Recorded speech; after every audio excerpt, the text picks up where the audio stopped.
Ladies and gentlemen, welcome, ladies and gentlemen, to this current edition of Front Row with Jelani Stokes. Ladies and gentlemen, I'm Jelani Stokes. I'm your host today, as always, and I will always be your host because we are here with Front Row with Jelani Stokes every Tuesday at 6 p.m. Yes, ladies and gentlemen. So, yes, if you guys got my message, then you knew that I said I was going to start at what time did I say I was going to start? I was going to start at 6:30. Sorry, been a long day. Don't worry, we're going to get to that in my I want you to know segment today. But yeah, I'm just kind of recently switched over to a brand new interface to do this show. So I'm literally trying to kind of figure this thing out and get things working correctly. And I'm telling you, there's a lot of stuff here, and anytime any of you know, when you're doing something new, there's always a learning curve. So I'm still working on that learning curve, but we're going to make it happen. We're going to make things go wonderfully well. But I want to go ahead because you know what, I got a lot to say. We're going to start with one of my favorite segments. I want you to know. I want you to know. Ladies and gentlemen, I want you to know today that lots been going on in my life. For all of my music teacher fans out there, if you are music teachers, you all know this season is like the busiest season that it could possibly be at all. I mean, because think about it, we got programs. I got a band concert with my kids tomorrow. Proud of them, they're doing a great job. But we all know when you got programs, you've got concerts, you've got all these things that as a music teacher, you got a lot on the plate. So with that being said, that's kind of one of the reasons why I just haven't been able to produce as much as I want to, because during this time, my students, they're really looking for direction, and I'm going to tell you, I'm happy with what they've been doing. So I just want to say thanks, and to my kids, you guys have been doing a great job, and good luck to you guys tomorrow, and I know you guys are going to be great. So shout out to my students and everybody out there. All right, so with that said, let us move on to our main topic today, ladies and gentlemen, our main topic. So here's the main topic I have. I was watching this video, and I put a description and a link to the video in my description box. If you want to go check it out, go check it out there. What I kind of want to discuss is they really kind of had this really interesting topic. Is they call it the death of R&B music. And when I saw that, I was like, that's interesting. And I thought about it, and at first I really wanted to kind of agree with the statement that R&B music is pretty much dead. As I would know it, because I'm a big fan of R&B music. Sorry about that. See, once again, I told you guys I am doing some different things on this show, so forgive me if something pops up and I'm not used to it. Hey, we all know it happens, so it's all good, and we're gonna have a good time anyway. So basically, it really got me thinking, did R&B die? And at first, I really wanted to agree with what was being said and what was being, presented in the video. But the more I thought about it, the more I started to say, no, R&B did not die. Okay? All what happened to R&B is that it really kind of metamorphosized into what you are hearing today. Okay? Now, I'm going to explain what I mean by that, but at the same time, like I said, I'm doing one of these things, ladies and gentlemen. I'm kind of getting some new things here for my page. So if you see some things coming up, popping up, hey, I'm making changes. I'm making moves. That's how we do things here. So let me explain what I think. when you say the death of R&B music, you're talking about classic R&B singing. And I'm going to really kind of put this in the terms of the male vocalist, okay? Because that's kind of where we want to go, okay? So, one of the things with the male vocalist that, like I said, once again, forgive me as I'm going through this. One of the things with the male vocalist is that I've noticed, especially as a music teacher, lots of guys don't want to sing. And guys would rather do, more masculine things that they see, like sports, like video games, rapping, things of that nature. So it makes me kind of think back to, okay, why did R&B music kind of metamorphosize into what it is now? Basically, it happens like this. To me, R&B music and hip hop music have basically merged into one. They're a lot of times indistinguishable. That's a big word, from each other outside of just regular rapping or just singing. And I'm gonna be honest with you. I'm gonna term it singing, but some of it to me is not singing. So, how did this happen? Well, we all say, man, what happened to all the great male singers like Stevie Wonder and Marvin Gaye and Ronald Isley and Michael and all this stuff? Well, here's what happened. Check this out. So, before hip hop, we got to understand hip hop is a recent phenomenon. It is something that has not been around for very, very long. Okay? So, we got to backtrack all the way back. Okay? So, let's go back to about 1950s, 1960s, okay? So during that time, males would get singing groups together, okay? And they would sing on the street corner. And the goal was they're going to sing shoo bop, shoo doo, and they're going to try to get the girl. Hey, that's what got me into music. I will tell you that story. I got into music because I wanted to meet girls. Whole nother story. If you want to see it, put that question down and I will tell that story, but we're going to leave that there for that. So they would do all these singing groups, and this is how Motown got started. Motown literally poached all of the music that was coming around Dayton. A lot of these groups who were singing on the street corner trying to get famous. But what makes that so important is this. At that point, if you wanted to meet a woman and you wanted to seem masculine and like really suave and cool, you were a singer, you were a crooner, you were someone who was able to use their voice to their fullest potential to attract someone from the opposite sex. Okay? So you had a lot of men really discovering their singing voices and their potential in that.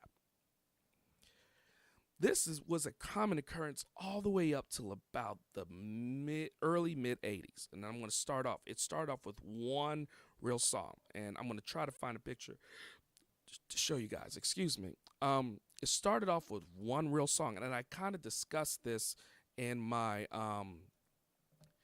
video for Good Times. It was the rap album or the rap single,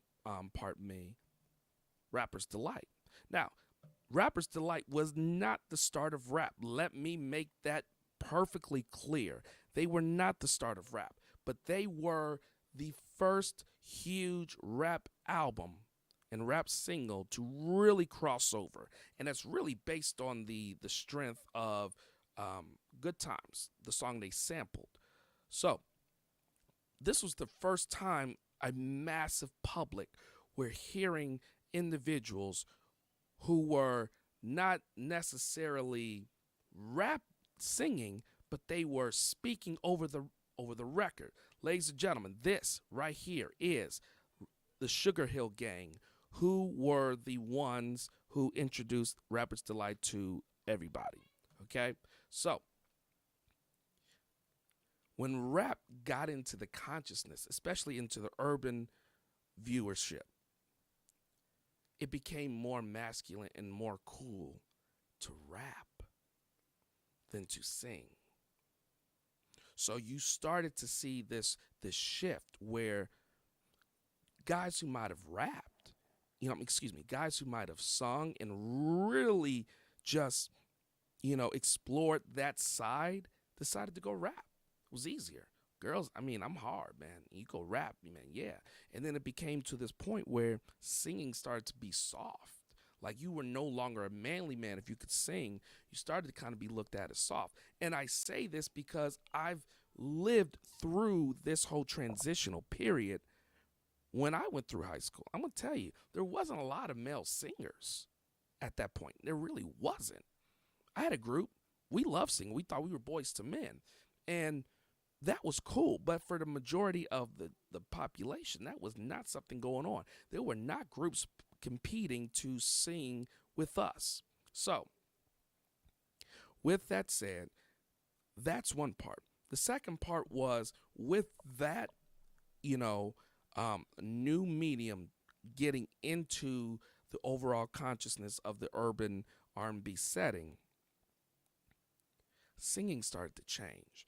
You had guys like Teddy Pendergrass, Marvin Gaye, and I'm going to talk about the Temptations, Dennis Edwards, David Ruffin. You had guys like Johnny Gill, who was a little bit later. I'm trying to think of some other ones. I know I'm leaving someone out and it's going to upset me, but you get the idea. These were men who sang and they put it all out there. And I mean, they were really, and they were gruffing and the girls were going crazy for them. So, with that said, they started to move more towards this. I'm all out and I'm going to sing and I'm going to, do all this to this really soft kind of singing. I'm trying to sound pretty and I'm trying to sound pleasant, vibrato, all of that stuff. So now the singing, especially in the 90s, you hear a lot of that. There are a few exceptions. You could talk about Wanya Morris from Boyz II Men. You can talk about Tank. You can talk about who's some other ones. Brian McKnight and a few others. And I would put Usher there because Usher really has a good voice. But you started to get this really just, I'm just gonna say it, weekly supported singing voice, which is almost a whisper. And then it got even worse. And I hate to say worse, but to me that's what it is. It got even to a point where it wasn't even singing no more. It was speaking using a pitch. Listen to a lot of singers today who claim they are singers. They are not singing. They are literally rapping, but they are using a pitch, okay? They are using a pitch with their rap. They are not vocalizing as I would see it. And I think, and I'm not going to put names out there, if you listen to it, that's exactly what it is. And a lot of it is because, guess what? A lot of these individuals, and I'm going to take a guess, and I could be wrong. Because you go into rap, somebody eventually says, why don't you try doing this? Hey, they can match pitch. Cool. And then on top of that, you've got, auto-tuning, which really at that point just kind of completely changed the game. It just really said right there, okay, anybody can sing now. It don't matter. Anybody can sing, okay? If you sound terrible, if you're off pitch and you are not doing what, you are not really singing on pitch and singing it correctly, don't worry, we can fix that. Because back in the day, if you were going to sing, you better know your stuff. You better sing in key, in tune, because if not, guess what? We got to do it again. And time is money. No longer. And it's even gotten to the point where the processing power of these machines are so good, they can auto-tune live. So there were all of these elements that I think with hip-hop becoming such a bigger and more accepted medium and R&B being very closely associated with it, they literally at one point just merged. And to me, hip-hop and R&B are pretty much homogenous. Now, don't get me wrong. I can tell you when it's a hip hop beat and someone's about to drop a flow in a rap and and they about to bust one versus when someone's getting ready to sing. But musically, what they're doing and kind of how they get there within the track, a lot of it is similar. You don't hear a lot of differences, and sometimes you wouldn't know if this was a hip hop song or R&B song. So to put a pin on this, R&B never died. It just metamorphosized, and it turned into something different than what a lot of people who grew up or are fans of classic R&B from, before this hip hop homogenation happened. I'll even say 90s and back. I will say there are individuals like Bruno Mars, Anderson .Paak, who are trying to kind of bring that flavor back and kind of separate that music again to make it more stand on its own. But let's be honest, they had the opportunity to do that because they were successful with their first projects, okay? And with their first projects being successful, doing what was already popular, it gave them the opportunity to then go back and do music like this. So I don't think R&B's dead. I just think it's kind of merged with hip hop. And I think, if you look at that and you look at the trends and you look at if you really from a male dominated point of view, women are always going to sing. And I'm not trying to say that, but if I'm just looking for my experience, it's more likely you're going to get women to sing and be in choirs than men. It's always been that way as long as I can remember. I mean, trust me, I remember in some choirs, we going, hey, man, you want to come to the choir and sing and do this? Nah, man, I ain't trying to sing. I didn't want to do that. Okay, cool. Go to the next. Hey, man, you were trying, because we was always needing guys. We always had girls. So I think that's where the shift was. Because I'm going to tell you, when my group sang, we were not very popular in the school. I mean, and I tell my students this, and I tell them use this as motivation. People would speak down and speak ill of us and say, nah, y'all ain't good. I mean, what, y'all ain't gonna do nothing. Y'all weak. Y'all don't sound good. We heard all of that. But, because we were secure with what we wanted to do, we took it. We were fine with it. We was like, okay, cool. That's how you feel. That's how you feel. So I think, I don't know if there's a way that we could honestly get it back the way it used to be. If anything, I could say, with trends and even in music, things happen in this, in kind of like this circular motion. I feel like it may come back, but it's going to take somebody famous to really put their foot out there and be different enough where it's going to catch everybody's eyes, because we live in a copycat world. And then maybe we'll come back to that, because I mean, I think of singers of Heyday. Once again, I'll go Marvin Gaye, Stevie Wonder, Ronald Isley, Sam Cooke, Otis Redding, James Brown, Dennis Edwards, David Ruffin, Levi Stubbs, Ali Woodson, Luther Vandross, Teddy Pendergrass. I can keep going on and on and on. These were men who sang, and they put it all out there. And I mean, there's some screamers. Go listen. I'm going to tell you, Teddy Pendergrass, Johnny Gill, Dennis Edwards, screamers. And what I mean by scream, you will understand if you go check them out, okay? So, check it out. Thank you. Tell you, it's been a while. Like, you got to do this and keep going and get a good practice in. So, once again, I want to thank you guys for joining me for this. It's a nice little short one, and then it was also a test for me to check out and to try out this new system. And I think it's going to work pretty good. Just got to work out the bugs. So you may see a special live sometime soon for just me to practice and to go through it. But hey, I want you to know I enjoyed this. Thank you guys so much. All right. And ladies and gentlemen, just wanted to let you guys know again, if you enjoyed this, make sure we have Front Row with Jelani Stokes every Tuesday at 6 p.m. Eastern Standard Time. Every Tuesday, 6 p.m. Eastern Standard Time. I know I started at 7, but I promise next week we're going to be back on track, because guess what? All the concerts are over, so I can do whatever I need to do. Okay? All right. Also, ladies and gentlemen, if you have a question and you would like to ask me on this show and have it answered live on the show, please email those questions at askjelanistokes@gmail.com. Again, askjelanistokes@gmail.com.